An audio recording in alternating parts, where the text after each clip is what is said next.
Agora sim podemos dar continuidade. O João pediu aí o tempo extra para poder resolver os problemas particulares aí que ele disse que estava atrapalhando e não daria para acompanhar do local que ele tinha que ir, mas tudo bem, seja bem-vindo de volta, João.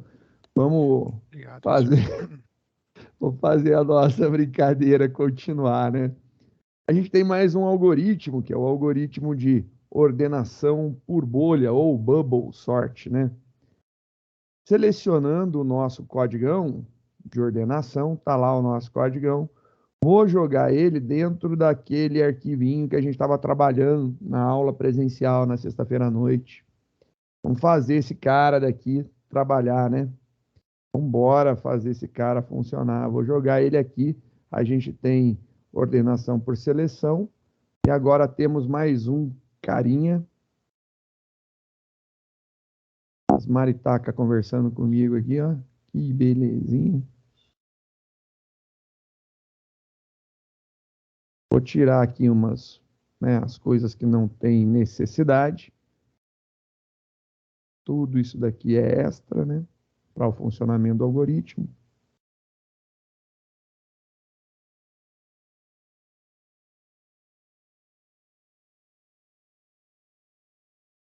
Deixar ele bem clean, né? Tá aí, ó. Show de bola. Bem limpinho. Ordenação por bolha. Ou ordenação bolha, né? Tá aí, legal. Nosso algoritmo está bem limpo, né? A gente tá fazendo com a rede inteiros, né? Então, int, só para trocar aqui. Então, a gente tem mais um algoritmo que a gente pode avaliar o desempenho dele, né? Vamos ver como que esse cara está funcionando, quanto tempo que ele demora. A gente criou aqui 100 mil elementos, né? E a gente quer saber qual que é o desempenho desses algoritmos com 100 mil elementos. Vou criar mais um array aqui.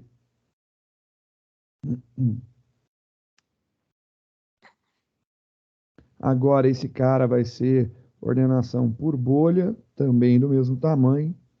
E aí eu vou fazer a mesma coisa que eu fiz aqui, ele vai gerar igual dessa forma. Então fica o bolha no índice i, o insertion e o selection. Todos eles vão receber o mesmo valor, né? E aí eu vou fazer um Ctrl+C, Ctrl+V só para a gente experimentar, antes da gente dar continuidade nessa ideia daqui, né? Vamos ver o que acontece. Vou corrigir aqui, colocando aqui é o bolha, instante, seleção por bolha, notas do bolha, tamanho do bolha, tempo final, tempo decorrido, imprime, bubble sort.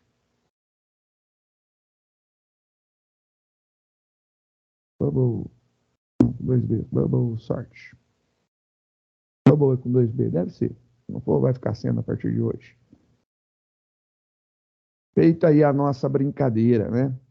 Criamos lá os vetores com o total de 100 mil elementos. E aí vem a curiosidade, será que esse algoritmo ele performa melhor ou pior do que os outros dois? Ele é osso. Bora rodar. Começou a rodar a brincadeira e vamos aguardar aí. Ó. O primeiro insertion já foi, deu 2.8, olha só. O bubble sort, ele acabou executando mais rápido do que os outros. Quer dizer, do que os outros não, do que o insertion sort. E se a gente agora gerar na ordem sequencial, né? O elemento mais um só para ficar bonitinho. Vamos ver. Isso foi com 100 mil elementos, né? A gente começa a ter algumas coisas interessantes. Olha só. O insertion sort, para quem está ordenado de forma crescente, ou seja, se você quiser confirmar se algo está realmente ordenado, ele é muito bom, bem performático. Já esse outro, que é o Selection Sort, ele já demorou bem mais. Mas o Bubble Sort, por incrível que pareça, ele demorou muito menos do que esse cara. Então esse daqui demorou 0,002, esse aqui 0,8, esse 1, não, é 1, pensei que fosse 0. Ele demorou um pouquinho mais. Ele já não performou tão legal, né?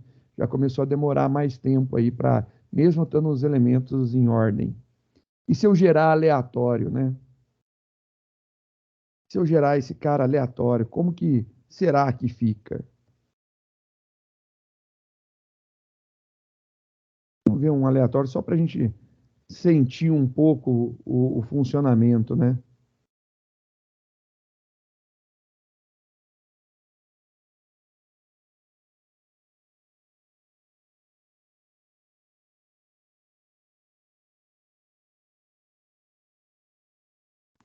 Ele gera, vai fazer mais um para fora.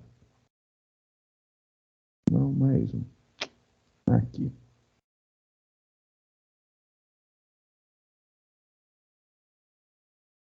O primeiro demorou 1,4, o segundo demorou 2 segundos.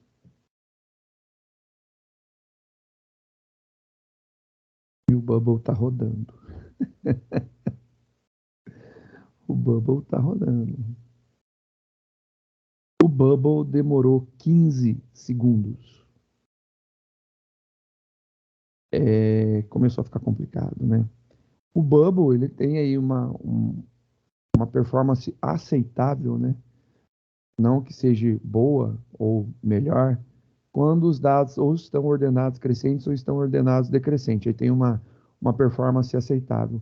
Mas quando eles estão embaralhados e ele tem que fazer muitas trocas, ele começa a não ser muito performático para fazer isso. E aí acaba que a gente tem aí um desempenho muito abaixo, muito inferior aos demais, né?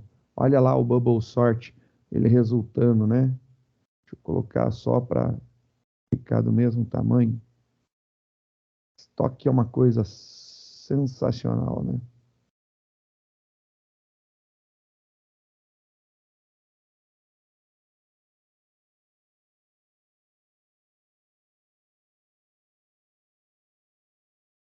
Agora sim, só para ficar tudo alinhadinho. Como a gente está gerando aleatório, ele vai ficar aleatório sempre, né? Então ele vai variar muito. Compilou, executou. 1,42 e deve demorar 15 segundos, né? Em torno de 15 segundos. A gente aguardando um pouco só para ter a resposta, olha aí que legal. A gente vê que realmente o algoritmo de ordenação por bolha, apesar dele ter uma característica de ser muito simples para ser executado, né? Para ser criado, montado, feito, ele é rapidinho, simplesinho, né? Ele gera um problema que é complicado quando a gente vai aumentando a performance. A diferença é gritante com relação ao tempo gasto, né? O insertion sort continua sendo melhor, o selection está em segundo lugar e lá na rabeira, chegando muito, muito, muito, muito depois dos outros, o bubble sort. Ele performa de uma forma um pouco menos interessante, né? Ele não é bom para fazer essas coisas. Isso é uma coisa legal que a gente precisa perceber e entender. Então, olhando os nossos algoritmos, a gente já consegue perceber o comportamento deles, né? E aí a gente já nota a diferença no funcionamento. Isso daqui realmente é algo que é interessante ser visto e analisado. São todos os casos que o selection sort é pior do que o insertion? Não. Pior que não. Existem alguns casos que o selection ainda tem uma performance melhor do que do insertion sort. Nesse caso, seria interessante você testar da forma que eu comentei com vocês, para verificar os casos de utilização, aonde é recomendado esses algoritmos, né? Então, isso daqui já é um início de uma avaliação de performance de algoritmo. A gente está testando na mão as execuções, né? mas a gente pode fazer um pouco mais automatizado. Dá para melhorar um pouquinho isso aqui, né? A gente pode fazer um pouco melhor. E essa ideia é a base para a gente começar. Vou fazer o seguinte, vou deixar esse daqui para vocês terem uma noção, então, o código já está salvo, está lá na pastinha teste tempo de execução, com os 3 algoritmos. Esses 3 algoritmos são os 3 algoritmos básicos que a gente aprende. Então, eles são os básicos de ordenação. São os mais simples, os mais fáceis, super tranquilo de lidar. Os outros que a gente vai mexer, eles não são tão simples, eles são mais complexos. Isso daí indica o seguinte: se eles são mais complexos, quer dizer que eles devem provavelmente ter uma performance de execução diferenciada. Sim, tem, e são melhores. Não dá para usar uma técnica justa, né, de comparação desses 3 algoritmos com os próximos que a gente vai ver. Qualquer outro que a gente for ver agora, ele tem uma performance muito melhor do que esses 3 algoritmos.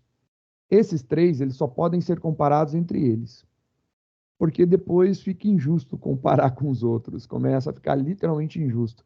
Os outros, eles performam muito melhor. Então, tem outros algoritmos que a gente vai estudar, e aí os outros vão performar de uma forma muito melhor. Porém, todavia, entretanto, eles têm um custo para nós desenvolvedores, que é a complexidade do código. O código começa a ficar complexo. E aí o bicho pega, né? Porque o código mais complexo vai ficar mais difícil, com certeza. E a gente não escapa disso daí. Então, nós vamos fazer o seguinte: a gente vai dar uma parada nesse daqui, esse aqui ficou guardado para vocês, e aí no decorrer dos dias a gente vai melhorando, usando um dia ou outro de aula, um trecho de aula, para tentar melhorar esse cara daqui. Mas já é uma base para começar. A gente viu que esse cara, nessa parte daqui, faz atribuição para todos. A gente já viu como medir tempo, marca o tempo antes do algoritmo, executa o algoritmo, marca o tempo depois, verifica o tempo que foi decorrido entre as duas marcações, você tem o tempo de execução do algoritmo. Lembrando, sempre tentar executar nas mesmas condições. Se a gente estiver rodando vídeos ou, né, fazendo streaming, que é o caso aqui meu, eu estou streamando minha tela para vocês, muda um pouco a performance, sim, porque a gente tem partes do computador que estão ocupadas fazendo esse processo. Tentar fazer no momento mais light possível da sua máquina, sem execução de outras tarefas concorrentes, né? E fazer esses testes todos igualitários, tentar executar no mesmo momento ou nos mesmos ambientes, para que não tenha nenhuma notação de diferença. E aí a gente começa a perceber quando que é interessante. A gente vai ter, então, avaliações de tamanhos. Eu recomendaria testar tamanhos diferentes. E depois a gente teria também as avaliações de ordenações. Tem ferramentas para fazer otimização de teste, sim. Mas, nesse caso, eu acho que é legal a gente tentar executar as nossas inicialmente na mão, para a gente controlar o que está acontecendo, para a gente saber o que está acontecendo. Então, é bacana, nesse momento, você fazer essas execuções. Uma coisa que a gente não contou, que a gente pode contar, que eu acho legal, dentro dos algoritmos, a gente pode contar 2 coisas: as iterações, quantas iterações acontecem e quantas trocas acontecem dentro do algoritmo. Quantas trocas acontecem? Porque não é porque ele repete 200 vezes que ele vai fazer 200 trocas. Dá de ver normalmente, né? Esse valor de troca é bem inferior à quantidade de repetições que ele tem. A gente pode contar a quantidade de repetições, contar a quantidade de trocas e fazer uma entrega dessas informações também, junto com o tempo. Já que a gente vai contar, a gente pode contar a quantidade de iterações, quantidade de trocas, e a gente verifica isso daí. É uma boa para a gente poder avaliar e testar a performance dos nossos algoritmos de uma forma mais detalhada. Porque daqui a pouco você está falando, nossa, o algoritmo A está performando muito melhor que o algoritmo B, mas o que está levando ele a ter uma performance melhor? Será que não é a quantidade de ciclos que ele faz, né, de repetições que ele faz, de iterações que está muito alta? O outro tem muito menos, um demora mais porque repete, ou um está fazendo mais trocas que o outro, isso daí pode ser interessante também. Então, talvez medir isso daí pode gerar uma informação um pouco mais aprimorada. Simples de fazer, só declarar umas variáveis estáticas lá no contexto da classe. Então, no contexto da classe, declara variáveis estáticas. Então, por exemplo, static int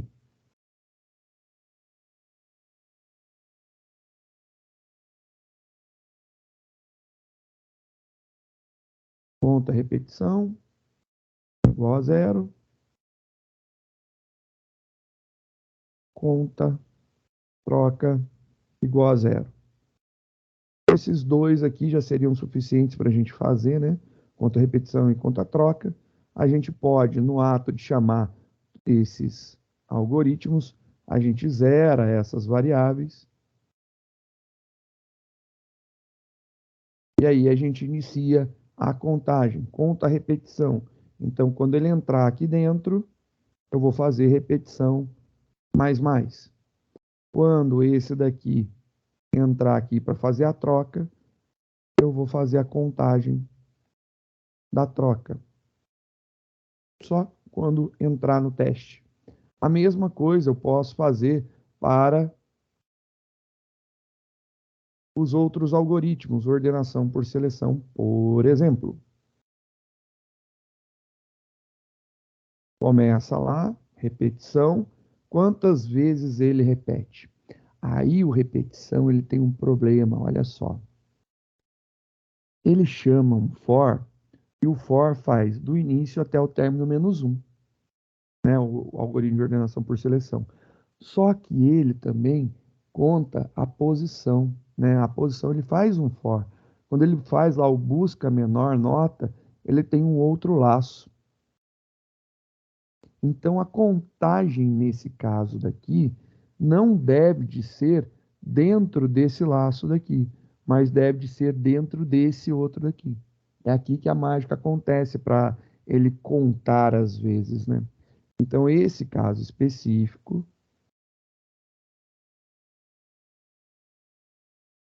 a gente vai jogar para cá.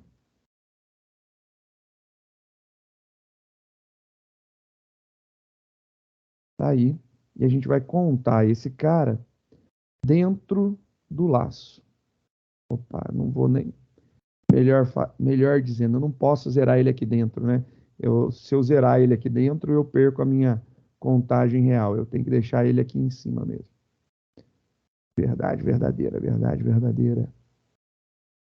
Aqui, ó. Ele vai zerar quando ele começar a seleção. Ele vai ser chamado aqui, ele vai sendo incrementado dentro do busca menor nota.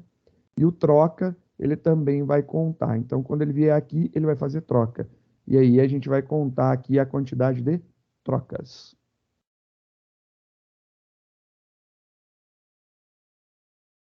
A mesma coisa a gente pode fazer para o algoritmo de ordenação por inserção. O algoritmo de ordenação por inserção, ele também vai ter aqui uma repetição. E nota, ele tem um for e um while. Eu tenho que colocar a repetição dentro do while. E nesse caso, eu deixo claro que, perceba, que a quantidade de trocas deve de ser a mesma que a quantidade de repetição. Por quê? Porque ele tem um laço condicional, né? Então, esse laço condicional vai repetir um determinado número de vezes e é baseado nessas duas condições. Então, ele não repete até um determinado ponto específico uma quantidade específica. Nesse caso, esses dois aqui vão ter a característica de ter o mesmo valor, né? E ele tem que ter o mesmo valor, porque senão fica estranho. Quando ele vai lá para o troca, ele faz a contagem aqui. E a gente tem essa contagem ocorrendo no troca. O que a gente pode fazer? Imprimir esses valores, né? Cada vez que ele chama, a gente imprime esses valores. A gente já fez aqui o tempo de execução, a gente pode colocar junto desses carinhas aqui, do insertion, do selection, o restante das informações. E no caso nós temos que é contagem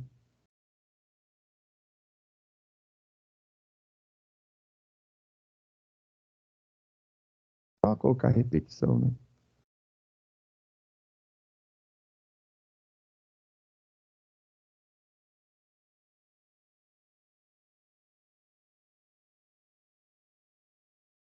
Só colocar um espaço, porque senão esse cara aqui vai ficar todo coladinho, né? Eu não quero coladinho. Depois, trocas. Quantas trocas ocorreram, né?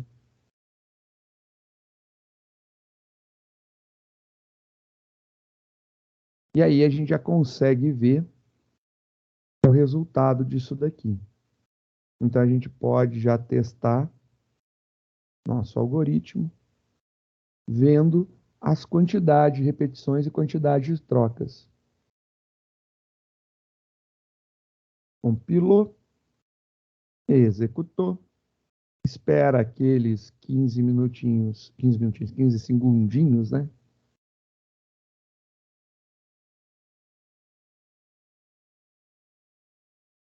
Eu não sei se alguém percebeu, né?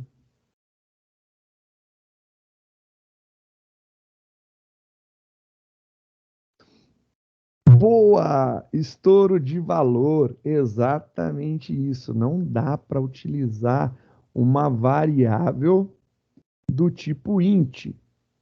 Nós temos que utilizar uma variável do tipo long. No mínimo, vamos ver se long vai dar. Eu acho que deve dar.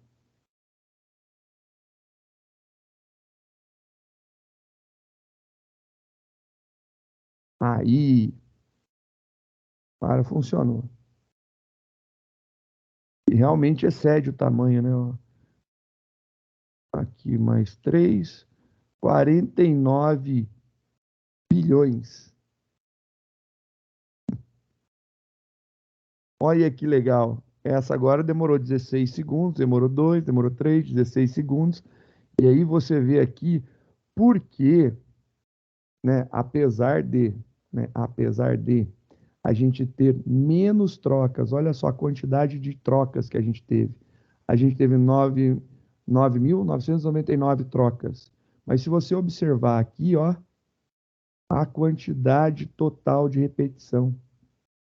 Repete muitas vezes, que é o mesmo valor que está repetindo aqui, ó. É muita vez, né, de repetição. A gente tem que ver que isso daqui está excedendo em muito. Se a gente brincar, né, trocando, por exemplo, os tamanhos, vou diminuir o tamanho para ficar mais rápido a execução, né? Coloquei agora 10.000 elementos. Compilou, executou. Olha só, com 10.000 elementos, o selection ele vai fazer 9.999. É o tamanho menos uma.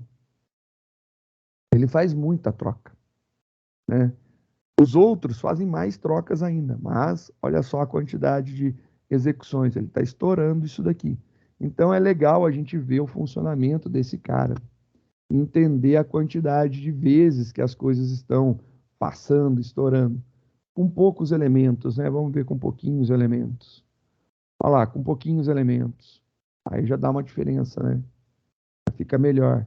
A gente consegue ver, então, essa diferenciação interessante na execução. Vou deixar aqui marcado. Não, tudo isso também não, né? 100.000 já dá. Já fica aí para vocês. Está salvo, atualizado. Esse daqui já dá para fazer algumas experimentações, né? De como que esses caras estão se comportando. E aí você já pode ver o funcionamento disso daqui. Espero que vocês tenham entendido e que vocês tentem realmente fazer experimentações com tamanhos e com ordenações diferentes nesses 3 algoritmos para que a gente possa analisar melhor o que está acontecendo. E aí você me diga qual é o melhor algoritmo e em qual caso, né? Essa é a resposta que eu quero que você me passe, beleza?